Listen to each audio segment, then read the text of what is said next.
Recently, Israel and Hamas reached a ceasefire, but on social media, the fire is still burning.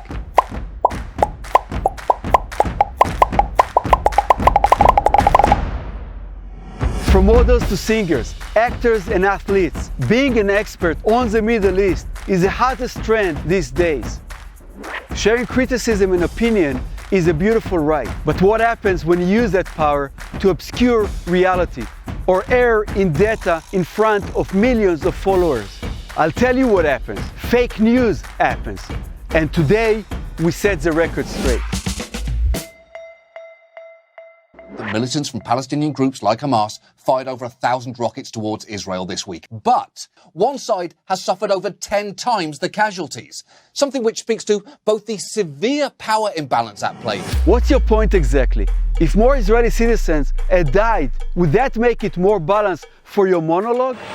Hamas shot over 4,000 missiles, and yes, not all reached their destination. In fact, 1 in 7 missiles crashed in Gaza, killing women, children, and even blowing up the local power station that left the entire population of Gaza without electricity. The Israeli defense system intercepted most missiles, and the several rockets that did explode in Israel caused incredible damage and killed innocent people.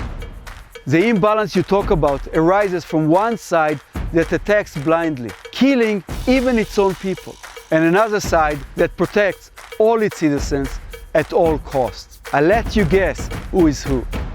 What? And Biden is still going, oh, I support Israel in anything to, oh, what, you support them in this genocidal? Genocide. Now that's a word we all know well here, because we went through one, and we're not going to go through it again. Just out of curiosity, did you also scream genocide about the armed conflict in Yemen? What about Syria? More than 500,000 people have been killed. The reason our numbers are 100 times lower is exactly because Israel is not practicing genocide. Israel's war is not even against Palestinians or Arabs. It is against terrorist groups like Hamas that call for the destruction of Israel and murder of all Jews worldwide. They don't even deny it. It's written in their charter. The international community should recognize the reality on the ground for what it is and press the Israeli authorities to end apartheid and persecution. Apartheid, a policy of segregation or discrimination on the grounds of race. Have you ever been to Israel? Several different ethnic groups live side by side, and all have the freedom to vote, work, study, and succeed. By the way, all citizens of Israel, Jews, Muslims, Christians, and everything in between were also equally protected from the 4,000 rockets Hamas sent our way. You call us occupiers, but we are people who have been occupied and thrown from our land time after time in history.